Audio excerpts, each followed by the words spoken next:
If walking has become painful, slow, or difficult after 60, sitting down may feel like the safest choice.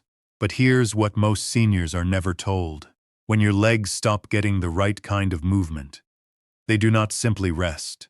They can slowly lose strength, balance, and control. The exact things you need to stand up from a chair, across the room, step into the bathroom, or turn in the kitchen without feeling unsteady. Experts from the National Institute on Aging make one thing clear. Older adults need movements that build strength, improve balance, support flexibility, and help them keep doing the daily activities they enjoy. In their exercise guide, they explain that being physically active can help older adults stay independent as they age. That means this is not just about getting more exercise. It is about giving your legs the right signal before weakness becomes your normal. And this is why today's chair routine matters so much.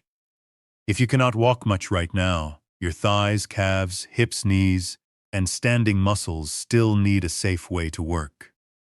This simple chair exercise routine uses 5 gentle but powerful movements to wake up the muscles that help your legs feel stronger, steadier, and more reliable. And number 1 is the movement I saved for last, because it trains the exact action many seniors struggle with first: getting up from a chair without help. Before we begin, tell us in the comments your age and where you're watching from. Now, let's start with the easiest movement first. Movement 5. We're starting with this one because it looks simple. But for someone who cannot walk much after 60, this movement sends an important message to the legs. Wake up, lift, move, and coordinate again. Many seniors notice the same problem. After sitting for a long time, the first few steps feel heavy. The knees do not want to lift, the feet feel slow, and the body needs a few seconds before walking feels safe again. That is exactly why seated marching belongs at the beginning of this routine. The CDC's physical activity guidance for older adults says people 65 and older need a mix of aerobic activity, muscle strengthening activity, and balance-focused movement every week. That is important because healthy legs are not built by one system alone. Your legs need rhythm, strength, control, and coordination working together. Seated marching gives you a gentle version of that while staying in the chair. Sit tall in a sturdy chair. Keep your back away from slouching if you can. Place both feet flat on the floor. Now lift your right knee as high as comfortable. Then place it back down. Lift your left knee, then place it back down. Right, left. Just like you are marching in place while seated. Do not rush this. The goal is not to swing the legs wildly. The goal is controlled lifting. Let your hip muscles do the work. Keep your chest up. Keep breathing. Try this for 30 to 60 seconds.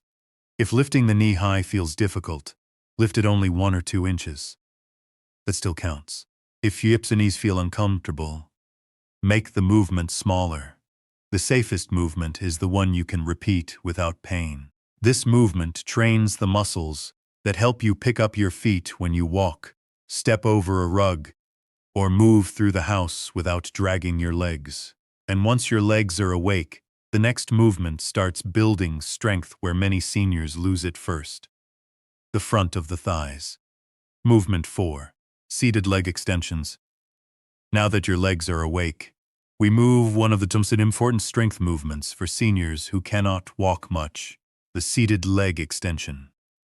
This movement targets the front of the thigh, especially the quadriceps, the muscles that help straighten your knee, support your steps, and make standing up feel less difficult.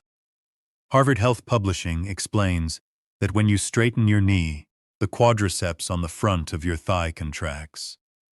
Harvard also notes that stronger muscles around the knee and hip can help support those joints, and that the quadriceps are often one of the first major anti-gravity muscles to lose strength when knee or hip problems appear. That should get your attention. Because weak quadriceps do not just show up during exercise. They show up when you climb one step, rise from a low chair, or try to walk without your knees feeling uncertain. Here's how to do it. Sit tall in a sturdy chair with both feet flat on the floor.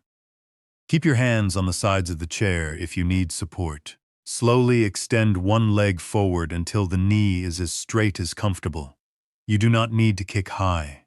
Just straighten the leg, then slowly bring the foot back to the floor. Now switch to the other side. Move with control. Lift, extend, lower. Lift, extend, lower. Do 10 to 15 repetitions per leg. The biggest mistake is swinging the leg too fast. If you throw the leg forward, momentum does the work instead of your thigh muscles. Another mistake is leaning backward. Try to keep your chest tall and your body steady. Let the front of the thigh do the job. If your knee feels sensitive, use a smaller range of motion. Even a partial extension can still help wake up the muscle. As your legs get stronger, you can slow down the lowering phase to make the movement more effective without adding weight. This movement helps train the muscles you need for stairs, standing, and walking with more control. But strong thighs alone are not enough. Next, we move down to the calves, the muscles that help power every step you take. Movement 3, supported. Heel raises. Now we move to the calves, and this is where many seniors underestimate what their legs are missing. Your calves are not only there to make your lower legs look stronger, they help you push off when you walk, rise onto your toes, climb a step, and steady yourself when your body starts to shift forward. Sports medicine experts at Mayo Clinic explain that calf raises work the calf muscles in the back of the lower legs. Mayo Clinic's balance guidance also says, older adults especially need balance exercises because the risk of falling goes up after age 65. That combination is why this movement matters. Stronger calves and steadier ankles can make every feel more controlled. Here's how to do it safely. Stand behind a sturdy chair. Place both hands lightly on the back of the chair. Keep your feet about hip-width apart. Now slowly lift your heels off the floor so you rise onto the balls of your feet. Then lower your heels back down with control. That's 1 repetition. Do 10 to 20 repetitions, depending on your comfort level. Move slowly. Do not bounce. Do not throw your body upward. Let the calves lift you, then let them lower you. If standing feels too difficult, start with the seated version first. Sit in your chair. Keep your toes on the floor. Lift your heels and lower them down. Once that feels easy, move to the standing version with chair support. The biggest mistake is gripping the chair too hard and using the arms to pull the body up. The chair is there for balance, not to do the work for your legs. Another mistake is rolling the ankles outward. Try to keep your weight even through the big toe and second toe as you rise. This movement helps train the lower leg strength you need for walking, stepping, and feeling more stable on your feet. But calves are only one part of strong legs. The next movement targets something many seniors completely ignore: the side hips that help keep the knees from collapsing inward. Movement 2, seated band knee, press outs. This is the movement many seniors are missing, because most people think weak legs only come from weak thighs or weak knees. But many walking problems actually begin at the hips. When the side hips are weak, the knees can drift inward. The body may wobble when turning, and each step can feel less steady than it should. Healthcare experts at Cleveland Clinic explain that weak hip abductor muscles, including the gluteus medius and gluteus minimus, are the most common cause of Trendelenburg gait, a walking pattern where the pelvis shifts because the hip muscles are not keeping it level. They also explain that these muscles help open the hips and keep the pelvis stable when you move. That is why this chair movement is so important after 60. It trains the side hip muscles that help your knees, hips, and walking patterns stay more controlled. Here's how to do it. Sit tall in a sturdy chair with both feet flat on the floor. Place a light resistance band around your thighs, just above the knees.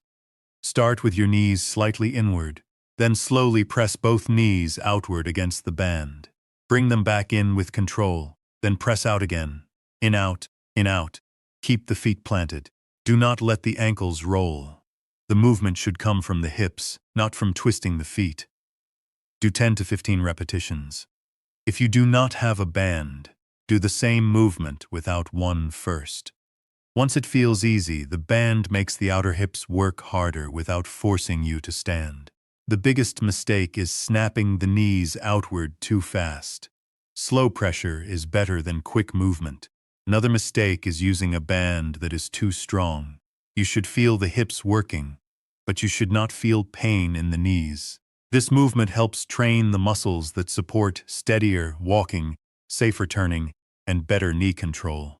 But now we come to the most important movement of the entire routine. The one that decides whether your legs can still lift you out of a chair. Movement 1. Chair sit to stand. And now we come to the most important movement in this entire routine. This is the one I saved for last, because it is not just a leg exercise. It is the movement that shows up every single day. When you get out of bed, stand up from the toilet, rise from the dining chair, get out of the car, or simply try to move without asking someone to pull you up. CDC's Steady Fall Prevention Program uses the 30-second chair stand as an assessment for older adults, and the stated purpose is to test leg strength and endurance.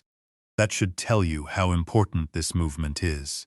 If doctors and fall prevention professionals use chair standing to understand lower body function, then practicing a safe version of this movement can be one of the smartest ways to train your legs after 60. Here's how to do it. Sit near the front half of a sturdy chair. Keep both feet flat on the floor, about hip-width apart. Place your feet slightly behind your knees if comfortable. Now lean your chest forward just a little. Press through your feet and stand up slowly. Then back down with control. Do not drop into the chair. Lower yourself like your legs are guiding you down. That is 1 repetition. Start with 5 to 8 repetitions. If you need to use your hands on the chair arms, that is okay. Safety comes first. As your legs get stronger, try using less help from your hands. Eventually, you may be able to cross your arms or keep your hands in front of your body. The biggest mistake is pushing mostly with the arms and letting the legs do almost nothing. Another mistake is letting the knees collapse inward. Keep your knees pointing in the same direction as your toes. Think. Feet strong, knees steady, chest up. This movement trains your thighs, hips, calves, and core all at once. But more importantly, it trains confidence, because when standing up becomes easier, your whole day becomes easier. And that is why this is number 1. Strong legs are not just for walking farther. They are for staying independent. Here's the simple routine to remember. You do not need to do everything perfectly, and you do not need to push through pain. Start with 1 round, move slowly, and let your legs learn the pattern again.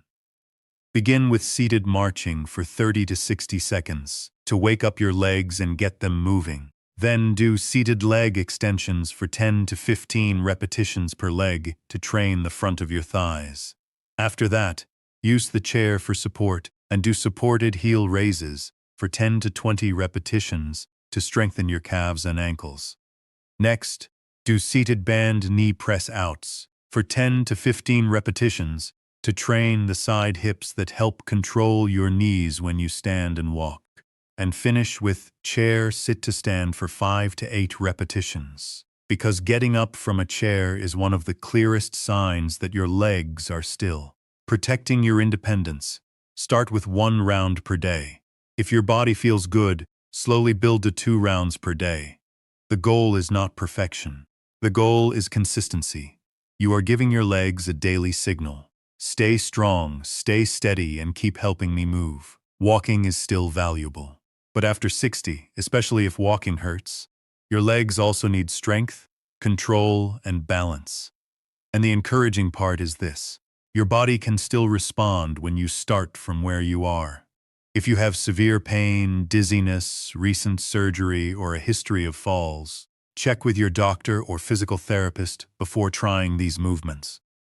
Now tell us in the comments, which movement feels hardest for you right now? Standing up, walking, climbing stairs, or keeping your balance? Also, share your age and where you're watching from. Thanks for watching, and I'll see you in the next video.